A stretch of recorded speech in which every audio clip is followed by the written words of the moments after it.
중학교 4교 시간쯤에는 배우는 걸로 알고 있는데 혹시 우리 중학생들이 아는지 잘 모르겠어요. 중학생들이 교회 안 올라 자꾸만 목사님 질문 잡혀요. 하나씩만 한번 해봐요. 교훈아, 네. 한 나라를 결정짓는 3대 요소가 있는데 그 중에 하나가 뭘까? 국민이 있어요? 그럼 뭐가 있어야죠? 국민이 살 수 있는 뭐가 있어야지? 땅이 있어야지. 영토. 영토. 그럼 국민이 있고 영토가 있어요. 근데 눈에 보이지 않는 거지만 엄청 중요한 게 있어요. 이게 뭘까? 네, 주권이죠. 주권. 이게 세 개가 딱 있어야 한 정당한 국가로 인정을 받는 거예요. 일제강점기 시절, 40년 일제강점기 시절에 일본이 우리 민족도 뭐 죽이기도 많이 죽였지만 뭐 도저히 더 이상 못하는 거죠. 땅덩어리도 뭐 뛰어다가 가져갈 수는 없었어요. 근데 요것들이 아주 간계를 부려서 뭘 빼앗았죠? 주권을 빼앗았어요. 우리는 땅도 있고 민족도 있었지만 주권이 없는 관계로 나라가 없는 서름을 겪어야 했죠. 이게 유대 나라도 마찬가지예요. 예수님 당시 유대 나라가 유대인 있었어요. 유대 나라라고 영토도 있었어요. 근데 유대인의 주권은 누가 가지고 있었는가 하면 로마라고 하는 세계 최고의 제국이 꽉 틀어지고 있었어요. 임금님도 있었어요. 근데 임금님도 꼭두각시예요. 꼭두각시가 뭔지 아니? 네. 뭐야?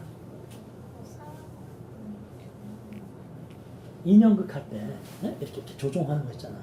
이쪽을 넣으면 팔이 쫙 올라가고, 그지? 이쪽을 내리면 다리가 쭉 내려가고, 이런 거. 시키는 대로 하는 걸 꼭두각시라고 그러지. 꼭두각시였어.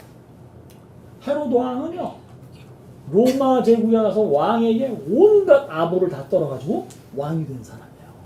그러니까 뭐 꼼짝도 못하는 거죠.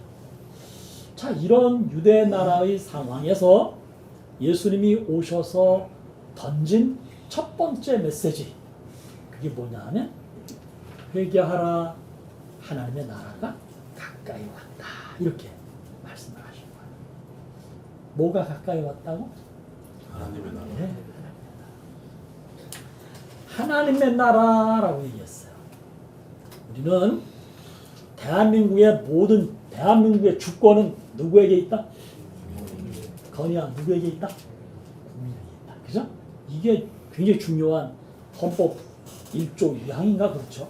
대한민국의 주권은 국민에게 있다. 그런데 일제 때는 대한제국의 주권은 일본에 있었던 거죠. 유대 나라는 예수님 당시에 유대의 주권은 로마에 있었던 거예요. 그런데 예수님이 오셔서 하신 말씀이 야야 머지않아 곧 coming soon 곧 하나님의 나라가 임한다 라고 말씀하셨어요. 이 하나님의 나라가 뜻하는 아주 중요한 게 있는데 주권이에요. 하나님 나라의 주권은 누구에게 있을까? 하나님의 나라는요, 그 주권이 하나님께 있는 거예요. 즉 하나님이 통치하시는 나라예요. 그런데 유대의 주권을 로마가 가졌고 대한제국의 주권을 일본이 가졌을 때는 일본은 우리나라를 아주 너무너무 힘들게 했어요. 쌀 다 가져갔고요. 온 국민들 다 노예처럼 부렸어요. 로마도 마찬가지예요. 세금 매겨가지고 세금 다 걷어가는 거예요. 뼈다구만 남아있는 거예요.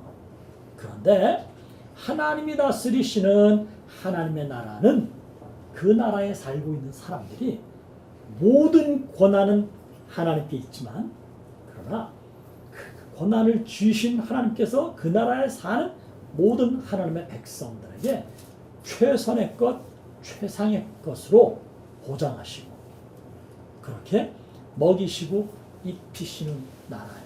이걸 이제 예수님이 하나님의 나라라고 표현을 하셨어요. 성경에 보면 하나님의 나라하고 비슷한 표현이 마태복음에는 주로 천국이라고 표현해요. 마가나 누가나 요한도 천국 혹은 하나님의 나라라는 표현을 참 많이 사용하고 있어요. 이스라엘에게서 하나님이 다스리는 하나님의 나라라는 것은 각별한 의미가 있는 단어예요. 왜냐하면 앞서 설명했지만 이스라엘은 지금 현재는 예수님 당시 현재는 로마에 의해서 압제를 받고 있었고요. 그 앞 시절에는 헬라 제국. 여러분 헬라 제국 그러면 딱 떠오르는 위대한 왕이 하나 있어요. 누구죠? 응? 알렉산더. 알렉산더가 헬라의 왕이죠. 아버지 필립 2세가 세운 나라고 알렉산더가 그 나라를 확장하는데 어디까지 확장했냐면 인도까지 들어오잖아요. 그러다가 알렉산더가 인도에서만 갑작스럽게 풍토병으로 죽어버리죠. 그래서 헬라가 조금 찌그러지긴 했어요. 나중에 헬라가 나라를 4등분 해가지고 상당 기간 세계를 제패하기도 했어요. 그때도 헬라에 의해서 이스라엘이 주권을 잃어버렸어요. 그 이전에는 더 심각한 바빌론이라는 제국이 있어요. 바빌론. 응? 이 바빌론은 그렇게 긴 세월 제국주의는 아니었는데요. 비록 짧았지만 너무나 무서운 나라였어요. 바벨론 제국 때에 이스라엘이 멸망을 당했어요. 많은 젊은이들이 바벨론에 포로로 잡혀왔어요. 예루살렘 거리는 초토화됐어요. 성전도 무너져 내렸어요. 아 정말 무서운 나라의 바벨론. 바벨론 이전에 또 뭐가 있냐면 아시리아라는 나라가 있었어요. 아시리아. 성경에는 우리말로 아수르라고 표현하는데 아시리아. 아시리아도 무서운 나라였어요. 이 나라는 또 어디를 멸망시켰냐면 북이스라엘을 멸망시켰어요. 그러니까 이게 다 이스라엘 사람들 입장에서 본다면 우리 입장에서 일본이 나쁜 놈이듯이 이스라엘 입장에서 보면 아시리아든 바벨론이든 헬라든 로마든 자기들 나라는 완전히 박살내버리고 아무것도 보장해주지 않으니까. 이스라엘은 정말 아주 긴 세월 주권이 없이 살아왔어요. 그러니 이런 이스라엘을 향하여 예수님께서 하나님의 나라가 임박했다. Coming soon. 하나님의 나라라고 부르니까 사람들 귀가 확 열리기 시작한 거예요. 이들이 생각하는 하나님의 나라 뭐였냐면 지금 우리나라는 로마에 확 붙들려 있는데 하나님께서 메시아를 이 땅에 보내셔서 그 메시아가 초능력을 발휘해서 하나님 주신 능력을 발휘해서 로마를 그냥 다 약 물리치고 우리나라를 독립시켜 주실 것이다. 이게 이제 이스라엘 백성들이 전통적으로 대대로 믿어오고 있던 믿음의 내용이에요.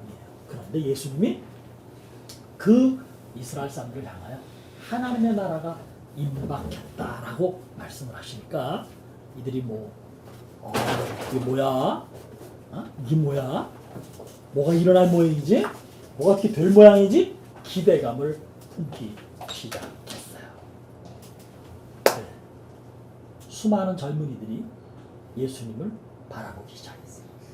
수많은 젊은이들의 마음에 예수님이 주신 이 하나님의 나라라고는 이 한마디가 씨를 떨고 들었어요. 희망의 씨앗이 되는 거예요. 젊은이들이 예수님을 주목하고 따라다니기 시작했어요. 그 가운데 모든 것을 버려두고 예수님만 따르겠습니다라는 12명도 나온 거예요. 12제자. 모든 것을 버려두지는 않았지만 주님과 함께 살겠습니다. 수많은 사람들이 따라오고 있었어요. 근데 예수님은요, 말씀만 그렇게 하신 게 아니고요, 이 제자들을 잘 양육하셨을 뿐만 아니라 때로는 몸이 아픈 사람을 위해서 기도하시면 몸 아픈 사람 병이 안 나와요. 병든 상태로 하나님의 나라에 가지 않고 건강한 몸이 되어서 하나님의 나라의 백성이 되라는 거예요. 정신이 나간 사람들이 또 많아요. 여러분 세상 살기 힘들면요 정신 나간 사람들이 많아요. 자살을 많이 하잖아요. 그 자살을 하는 사람들 거의 대부분요 정신병이에요. 오랫동안 정신병이 아니라 자살을 하려는 그 순간 정신이 확 돌아버리는 거예요. 이 나라 살기가 힘들면 그런 식으로 정신병자들이 많아지는 거예요. 예수님 때도 정신병 들린 사람들이 많았어요.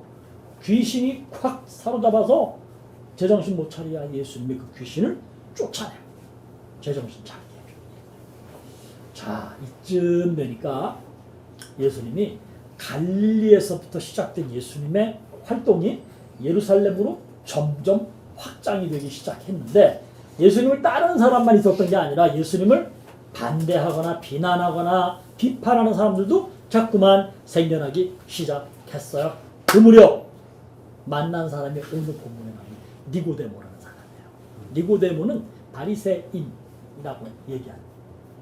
니고데모는 굉장한 힘을 가진 사람이었어요. 집도 잘 사는 거고요. 율법적으로 완벽한 사람이었어요. 법적으로 완벽하면 우리는 괜찮은 사람인 거예요. 그 다음에 니고데모는 직위도 굉장히 높았던 사람이에요. 전도가 유망한 젊은이였어요. 그런데 니고데모가 예수님을 찾아온 거예요. 선한 선생님이여 라고 예수님을 부르면서 니고데모가 내가 뭘 어떻게 해야 됩니까? 이렇게 물었죠. 여러분, 니고데모가요, 전도가 유망한 거예요. 앞날이 창창한 거예요. 그가 가진 비전도 있었고 그 비전이 충분히 이루어질 만큼 능력이 있는 사람이에요. 뒷받침이 되는 사람이에요. 하고 싶은 건 뭐든지 할 수 있는 사람이었어요. 앞으로 장차 이 유대 나라의 커다란 지도자가 될 수 있는 능력을 갖춘 젊은이였어요. 그런데 이 젊은이가 예수님을 찾아왔어요. 유대 민중들, 유대 민족, 유대 백성 모두가 다 마음으로부터 궁금해하는 걸 물어본 거죠. 예수님이 하나님의 나라에 대해서 말씀을 하시는데 도대체 그 하나님의 나라가 무엇입니까? 나는 그 하나님의 나라가 임하면 어찌 살아야 합니까? 이것이 아마도 문맥의 맥락으로 보건대 이 니고데모가 던진 질문 같아요. 다른 성경에서는 선한 선생이여 내가 어찌하여야 영생을 얻겠나이까? 라고 물었다고 얘기해요. 근데 그게 이제 서로 전승되는 것이 조금씩 다르죠. 큰 틀에서는 같은 거지만 요한은 이 니고데모가 예수님께 하나님의 나라를 메시지로 전하는 예수님 앞에서 그는 하나님의 나라가 곧 임한다면 나는 어찌 살아야 하는 겁니까? 라고 물은 거죠. 그런데 예수님이 오늘 본문에 뭐라고 대답했죠? 사람이 뭐 하지 않으면 거듭나지 아니하면. 거듭나지 아니하면 이 말은 그냥 서술문으로 바꾸면 사람이 뭘 해야 된다? 거듭나야 한다. 그죠? 그럼 거듭나는 게 뭐야? 그거나. 거듭이라는 게 무슨 뜻이지? 그치? 다시 두 번째를 얘기하는 거지? 거듭난다. 다시 태어나야 된다. 엄마 뱃속에 이게 니고데모 근데 뭐라 그러냐면 아니 거듭나다니 내가 그럼 엄마 뱃속에 다시 들어갔다 나오라는 얘기예요? 이렇게 물었다는 거야. 이 양반이 아무리 똑똑해도 너한테 못한 거예요. 우리 지민이만 초등학교 5학년만도 못한 거예요. 이분이. 네. 예수님이요 다시 태어나라 라고 말씀하신 여기는 생물학적 출생을 얘기하는 것이 아닌 거죠. 그죠? 분명한 거죠. 다시 태어나라 라고 말씀하신 것은 생물학적 의미가 아니라 인생을 잊었던 네가 다시 살아라. 새롭게 살아라. 여기가 너와 내가 만난 이 시점이 내 인생에서 터닝 포인트, 전환점이 되어야 한다. 이걸 지금 예수님이 말씀하신 거죠. 인간이란 존재는 성경적 혹은 신학적으로 뭐라고 전제하는가 하면 한번 따라해 보겠습니다. 전적 부패. 전적 부패. 부패가 뭔지 알아? 부패가 뭐야? 생선 냉장고에 냉동실에 안 넣어두고 오래 놔두면 어떻게 돼요? 썩지. 썩는 걸 부패라고 해, 한자로. 네? 썩는 거야. 인간은 어떤 존재라고? 전적 부패한 존재. 가진아, 전적이라는 말이 무슨 말이야? 당황스러워요. 완전히 몽땅, 어? 처음부터 끝까지 이걸 전적이라고 해요. 즉 인간은 처음부터 끝까지 완벽하게 부패한 존재다. 신문 보면요, 정치하는 사람들 혹은 경제를 뭐 앞에서 이끌어가는 리더들 가운데 부패한 사람들이 많아요. 우리나라도 그런데 중국은 부패라는 말 굉장히 많이 써요. 부패 관료들 엄청 많이 있어서. 뭐 잘 나가는 머리 좋고 어려운 시험 패스하고 그래가지고 높은 고위에 있는 사람들 가운데 부패한 사람들이 굉장히 많은 거예요. 그걸 다 선별하려면 나라가 안 돌아가는 거예요. 우리나라도 뭐 그럴 거예요. 의외로 아직도 많이 있을 거예요. 흠을 잡기 시작하면. 그런데 성경이 말씀하시는 이 전적 부패라는 말 속에는 몇몇 사람만 전적으로 부패했다는 것이 아니고 인간이 본성 자체가 전적으로 부패했기 때문에 이것은 모든 사람이 부패했다 이 말을 하고 있는 거예요. 썩었다라는 거예요. 죄가 많다라는 거예요. 그러니 죽을 수밖에 없다라는 얘기죠. 하나님의 뜻에 관한 지식이 없는 거예요. 하나님이 어떤 분이실까? 하나님이 무슨 생각을 무슨 뜻을 가지고 계실까? 하나님이 내게 무엇을 원하실까? 이런 걸 생각하지 않는 거예요. 그리고는 자신과 하나님과의 관계를 생각하지 않고 자신의 것만 생각하는 거죠. 어떻게 해야지 내가 좀 잘 나갈 수 있을까? 어떻게 해야지 내가 떵떵거리고 살 것인가? 오직 관심이 여기에만 있는 거예요. 근데 이 얘기를 하는 저는 나는 안 그렇고 다른 사람들만 그래서 그렇잖아 이렇게 말하는 게 아니라 저를 포함해서 모든 인간이 기본적으로 이렇게 살고 있다. 심성이 부패한 거예요. 하나님 우선이 안 되는 거예요. 우리도 그렇잖아요. 하나님 우선으로 살고 싶습니다만은 세상 속에 나가면 하나님 우선으로 살게 안 되죠. 그게 왜냐하면 인간이 본성이 죄로 인해서 부패했기 때문에 죄성이 인간을 사로잡고 있기 때문이에요. 예를 들면요, 남 칭찬할 줄 모르고 남을 배려할 줄 모르는 뭘 이렇게 하면은 척만 하는 거죠. 아까도 백승현 집사님하고 농담처럼 얘기했지만 응? 있는 척, 센 척, 착한 척, 배운 척, 뭔가 나눠주는 척, 그걸 벗어나지 못해요. 유난히 또 그런 사람들이 있어요. 그런 사람들 보면 우리는 되게 척하네. 그런데 그게 꼭 또 그 사람만 그런 게 아니에요. 기본적으로 우리의 본성이나 심성, 내면에 그런 것들이 자리하고 있는 거죠. 그래서 어떤 목사님이요,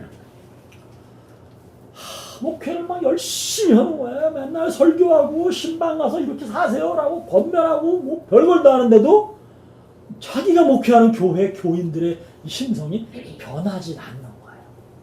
그래서 목사님이 낙심하고 있었던 거예요. 내가 목회를 잘못했구나.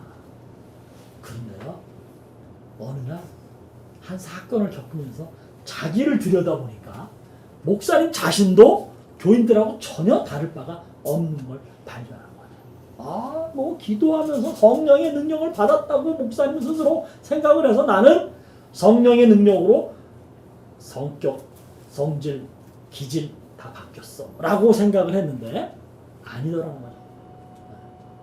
가끔은 사모님하고도 싸우면서 그런 게 나오고 가끔은 자녀들하고도 또 그런 게 나오고 더러니 교인들하고 관계에서도 마음 상하는 일이 있어요. 교인들 흉도 보고 이러는 자신을 냉정하게 들여다보면서 목사님이 회개했대요. 그리고 하신 말씀, 성령님도 성질을 못 고치시더라. 여러분, 우리는 생각하기를요, 성령의 능력을 내가 체험하면 내가 인생이 확 바뀐다고 생각해요. 인생만 확 바뀌는 게 아니라 공부 못하던 애가 공부도 잘하는 걸로 착각해요. 엄마 말 안 듣던 애가 엄마 말 잘 듣는 순한 양으로 바뀔 거라고 생각해요. 열심히 신앙생활 안 하는 사람이 성령의 능력을 한번 팍 체험하면 죽을 때까지 열심히 신앙생활 할 거라고 생각해요. 근데요, 미안하지만 그거 다 착각이에요. 그게 왜 착각인지 아세요? 나도 그랬어요. 성령의 능력이 내게 임한 것을 체험했을 때, 나는 지금 이 너무나 좋은 영적인 희락의 상태로 죽을 때까지 갈 줄 알았어요. 근데 아니더라고. 내가 성령의 능력을 받으면 공부 잘할 줄 알았어요. 네. 아닌 거예요. 성령의 능력만 있으면요, 나는 밥 안 먹고도 살 줄 알았어요. 오직 하나님의 일만 하겠습니다. 그럴 줄 알았어요. 근데요, 교인들이 월급을 안 주면 밥을 못 먹어요. 이게 내 모습이에요. 그렇잖아요, 여러분. 우리가 성령의 능력을 한순간에 경험한다고 해서 인간이 확 바뀌는가? 아니에요. 자신의 뜻, 자기가 가고자 하는 삶의 방향, 무엇이 되고자 하는 비전, 이런 건 바뀔 수 있어요. 하나님이 기뻐하시는 쪽 좀 더 다듬어지거나 거룩하게 바뀔 수 있지만 삶은 그게 아니에요. 여기엔 뭐가 필요한 것이냐 하면 결단이라는 게 필요해요. 결자는 무슨 결자인가 하면 한자로 맺을 결자예요. 근데 이것은 또 다른 의미가 있죠. 이 맺을 결자 속에는 약속이라는 의미가 담겨 있는 거예요. 자신과의 약속, 너와의 약속, 그 결의잖아. 우리 약속하는 한편. 단자는 무슨 단자인가 하면 끊을 자, 절단자죠. 끊어내는 거예요. 뭐예요? 결단이라는 것은 내가 무언가를 하겠습니다.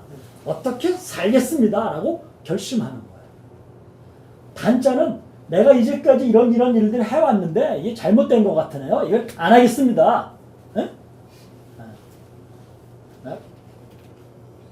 이걸 안 하겠습니다. 잘라내는 거. 관계로 잘라내는 거. 습관도 잘라내는 거. 이걸 결단이라고 해요. 여기서부터 시작이 돼요. 결단은 쉬워요. 성령의 능력이 내게 임하면 제가 이제는 하나님의 뜻대로만 살겠습니다. 하나님 기뻐하시는 삶을 살겠습니다라고 결단할 수 있어요. 그런데 그 결단이 얼마나 지속되느냐는 다음 문제라는 거예요. 지금 오래 갑니까? 오래 가기 힘들죠. 뭐 다 아는 거잖아요. 작심삼일이라고 얘기하잖아요. 작심삼일이 기본인데 사흘로 나흘로 늘리고 닷새로 늘리고 엿새로 늘리고 한 달로 늘리고 1년으로 늘리기 위해서 필요한 게 뭐예요? 결단을 지속하기 위해서 꼭 필요한 게 있어요. 그게 노력이라는 거예요. 사람들은요, 성령의 능력과 노력을 분리해서 생각해요. 근데 아니에요. 신앙생활 결단만 가지고 돼요? 안 돼요. 엄청난 노력이 필요하다고요. 교회 생활 아침에 건의 이후 그냥 뭐 잠자리 일어나기 힘들잖아, 그지? 근데 뭐 아버지가 슥 가서 깨우고 엄마가 나중에 또 이렇게 하지. 그 듣기 싫지. 근데 그 상황을 견뎌내면서 나오는 게 신앙생활.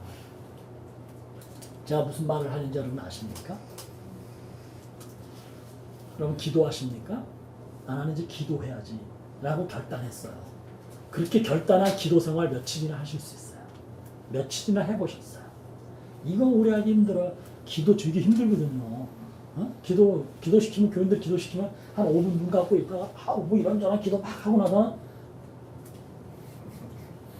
그다가 서로 다 눈 마주치고 목사님 기도거리가 없어요. 거리가 없지. 목사님 5분 제한 뭐 거리가 있는 줄 아세요? 에? 다 거기서 거기라고요. 전에도 제가 기도에 대해서 말씀을 드렸어요. 기도라는 건 내가 유창한 언어로 하나님께 뭘 다다다다다다 하고 발표하는 게 아니에요. 고하는 게 아니에요. 다 하려고 요구하는 게 아니에요. 기도는 하나님과의 나와 영적인 관계를 유지해가는 게 가장 기본적인 기도예요. 우리 교회를 나오시는 민경원 형제는 침례교단 교우세요. 저로는 침례교단에서 기도 운동을 이끌어가고 있어요. 못하고 요란하게 앞에 나가서 하는 게 아니에요. 저분은 그냥 전에 우리가 섬기던 교회에서도 그렇게 저랑 많이 해요. 저분은 그냥 의자에 본인 표현 그대로 앉아있다 이렇게 기도하셔. 2시간도 앉아있고 3시간도 앉아있고 사람이 잘 없을 때는 혼자 찬송도 부르시고 그러면서 계속 앉아있고 이제 이걸 저분을 광야기도라고 이름을 붙였어요. 친구 대신 이성호 집사님은 우리 민경원 집사님을 따라다니다가 드디어 광야기도의 회원이 되셨어요. 목요일만 되시면 밤 시간에 모든 걸 덮어버리고 침례교, 우리가 공부하던 침례교 13층에 가서 두 분이 같이 앉아있는 훈련부터. 왜 그래? 기도가 뭐라고? 나와 하나님 사이에 영적인 교제를 해. 하나님을 내가 깊이 생각하고 말씀을 묵상하고 그리고 자기를 돌아보는 소위 말한 성찰, 영적 성찰이 생겨날 때 이게 기도가 되는 거죠. 그러니까 지금 기도 얘기를 제가 잠시 드렸는데요. 이게 우리 영적인 생활을 하는 게 결단만 가지고 되는 건 아니에요. 결단이라고 하는 것은 내가 이제 이렇게 살겠습니다라고 나의 삶의 방향을 돌려놓은 건데 돌려놓은 상태의 각도를 계속 유지하기 위해서는 사실은 끊임없는 노력이 필요하더라고요. 보세요. 니고데모가 예수님과의 만남을 통해서 니고데모 인생에 큰 변화가 온 건 분명해요. 오늘 말씀을 보면 요한은 니고데모가 예수님하고 만난 다음에 뭘 어떻게 했는지 전혀 기억하고 있지 않아요. 어딜 갔는지 예수님한테 무슨 기도라도 받았는지 아니면 책망 듣고 창피해서 갔는지 모르겠어요. 다른 성경에는 네가 가진 걸 다 내놓고 가난한 자를 구제해라. 그런데 니고데모가 그냥 갔다 그랬어요. 그래서 어떤 목사님들은 이 나쁜 놈이라고 막 그렇게 또 욕도 하세요. 그런데요, 니고데모는 대단한 분이에요. 요한은 비록 3장에서는 니고데모의 행방에 대해서 별로 대수롭지 않게 얘기하지 않아요. 행방을 잘 몰라요. 그런데 요한은 니고데모의 소식을 요한복음에서만 두 곳에서 우리에게 보여주고 있어요.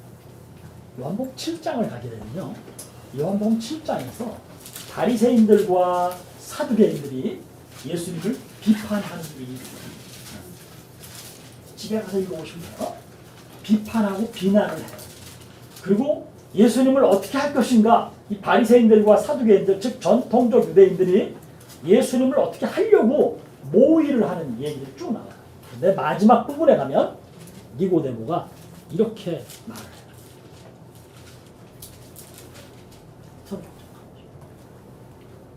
7장 50절부터 같이 한번 읽어보겠습니다. 50절부터 51절 두 절 봅니다. 시작. 그 중에 한 사람 곧 전에 예수께 왔던 니고데모가 그들에게 말하되 우리 율법은 사람의 말을 듣고 그 행할 것을 알기 전에 심판하느냐. 지금 뭐냐면 예수님이 율법을 잘못 저질렀다라는 고소도 하고 비난도 하고, 예수님이 이걸 어떻게 요리할 건가 사두개인들과 바리새인들이 논의하고 있었어요. 그런데 그때 바리새인이었던 니고데모가 상당한 영향력이 있어요. 우리말로 하면 말빨이 있는 분이에요. 딱 나타나서 아니 우리 율법에 누가 행동도 하기 전에 마음 먹은 거 혹은 말한 거 저지르지로 않은 사람을 가지고 율법이 판단하고 정죄할 수 있냐? 이렇게 얘기하는 거예요. 누구 편 든 거예요 지금? 예수님 편을 든 거예요. 완벽하게 무슨 소리를 해, 예수님 뭘 잘못했다고 딱 이렇게 막았으면 좋겠는데 아직 니고데모가 거기까지는 능력이 안 되는 거예요. 그래서 예수님을 막 어떻게 하려고 모의하는 중에 예수님에게 유예 시간을 드린 거예요. 예수님 피하세요. 제가 여기서 이 정도는 막아보겠습니다. 이게 바로 7장 사건이에요. 그런데요, 더 놀라운 사람, 그러니까 이제 이 사람들이 뭐 너 누구냐, 뭐 너도 갈릴리 사람이냐, 너도 예수 쫓다구냐, 뭐 별 욕을 다 먹어요. 그런데요, 이 니고데모의 행적이 또 하나 나와요. 19장으로 가게 되면 이 19장 사건은 뭐냐면 예수님이 십자가에 달리는 사건이거든요. 예수님이 십자가에 달려서 죽으셨어요. 근데 유대인들은 사람이 죽으면 날이 더운 곳이잖아요. 건조하고. 이 썩는 것을, 시신이 썩는 것을 방지하기 위해서 몰약 혹은 침향, 향 같은 걸 이렇게 많이 뿌려요. 그래서 그쪽이 미라가 발달한 거예요. 그래서 이 시신 썩는 걸 자꾸 늦춰가는 작업들을 관해서 하는 거죠. 비싸거든요. 평민들은 이런 건 못해요. 귀족들만 하는 거예요, 이게. 그런데 성경을 보게 되면 니고데모가 몰약과 침량을 한 100근 정도 가져갔다. 100근이면 우리 돈으로 하면 수백만 원어치야. 이걸 가져왔다니. 예수님의 시신이 썩는 것을 좀 방지하기 위해서 예수님의 장례를 준비한다는 측면에서 니고데모가 굉장한 거금을 쾌척했다라는 얘기가 나오는 거죠. 뭘 뜻할까요? 전승에 의하면 이 정경에는 나오지 않는데요. 외경에 보게 되면 예수님의 제자들의 행적들이 이렇게 기록되어 있는데 거기에 니고데모의 행적도 나온다고 해요. 니고데모도 나중에는 초대교회 교인이 되었고 예수님의 제자가 되었다. 이렇게 얘기를 전하고 있어요. 그 사실이든 아니든 7장의 사건과 19장의 사건, 그 짧은 글 속에서 수많은 사람들의 행적을 기록하는 요한복음에서 한 사람 니고데모에 대해서 3번을 기록했는데 한 번은 예수님과의 만남을, 또 한 번은 예수님 살아계실 때 어떻게 했는가, 또 하나는 예수님이 죽으셨을 때 어떻게 행동했는가를 통해서 니고데모가 그의 인생이 완전히 바뀌었음을 보여주고 있는 거예요. 왜 이 얘기가 길어졌는가 하면 여러분, 하나님의 나라는 하나님이 선택한 하나님의 사람들이 들어가는 곳이야. 이걸 꼭 종말론적으로 죽으면 가는 저 멀리 있는 하늘나라 거기만 생각하면 안 된다는 거예요. 하나님의 나라는 앞으로 올 나라이지만 이미 우리에게 임한 나라예요. 그래서 already and yet이라고 표현합니다. 아직 임하지 않았지만 다른 건 이미 와 있는 하나님입니다. 우리가 하나님의 선택을 받는, 우리가 함께 살아가고 있는 여기가 완벽한 하나님의 나라는 아니지만 하나님의 나라에서 살 수 있는 자격을 갖춘 사람들이 한 곳에 모여있는 여기 교회. 교회 안에서 별별 사람들 다 있기는 해요. 그럼에도 불구하고 여기서 하나님의 나라를 미리 맛보거나 연습하거나 부족한 하나님 백성으로서의 자질을 여기서 교정해가는 과정이 교회의 생활이라는 거죠. 사랑하는 성도 여러분, 우리는 다 성령의 능력을 체험한 사람들이에요. 그래서 예수님이 나의 주 나의 하나님이라고 고백하는 거예요. 그런데 이 체험만 하고 고백만 가지고는 살 수가 없는 거예요. 예수님이 나의 주 나의 하나님이라면 예수님을 나의 주 나의 하나님으로 고백하는 사람답게 삶이 자꾸 변화되어야 되는 거죠. 진보가 있어야 되는 거죠.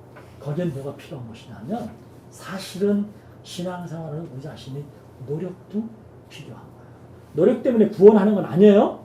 이미 우리는 믿음으로 구원받았어요. 그러면 구원받은 사람답게 살아야 한다는 거죠. 니고데모가 예수님을 만난 것으로 끝난 게 아니라 예수님을 만나서 커다란 울림을 받았어요. 그래서 그가 돌아가서 그의 인생이 조금씩 변하는 거예요. 예수가 누구인지를 깨달아가고 나는 이제 예수님 편을 들어야 되겠다고, 나는 이제 예수님을 위해서 살아야 되겠다고, 나는 이제 예수님을 위해서 죽어야 되겠다고 니고데모가 이렇게 인생이 변하고 진보한 거예요. 바로 이런 사람들이 하나님의 사람이고 이런 하나님의 사람들이 갈 수 있는 곳이 하나님의 나라. 이곳에 있는 여러분과 저도 하나님 선택을 받았고 하나님 나라에서 살아갈 사람들. 하나님 우리에게 가시적으로 작은 공간이지만 몇 사람을 불러서 여기가 하나님의 나라를 가현적으로 보여주는 것입니다. 아멘. 여기서 사는 동안 우리가 함께 하나님 나라의 백성답게 섬기며 배려하며 이해하며 용서하며 사랑하며 나누며 섬기는 삶을 자꾸만 훈련했으면 좋겠습니다. 아멘. 기도하겠습니다. 하나님 감사합니다. 저희를 선택하셨고 저희를 통해서 이루실 하나님의 나라를 생각하면 무한 감사할 뿐입니다. 참 부족하고 부끄러운 것이 많지만 연약하고 없는 게 너무 많지만 저희가 이렇게 한 곳에 모여서 예배하는 이 시간, 때로는 저희가 함께 모여서 하나님의 일을 하거나 먹거나 나눔을 갖는 동안 하나님이 나를 통치하시고 우리를 통치하신다는 하나님의 주권을 체험하게 하시고 깊이 깨달아가게 해 주실 줄 믿습니다.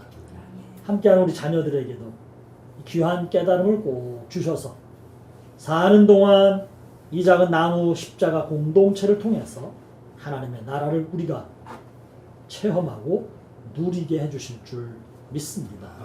예수님의 이름으로 기도드립니다. 아멘.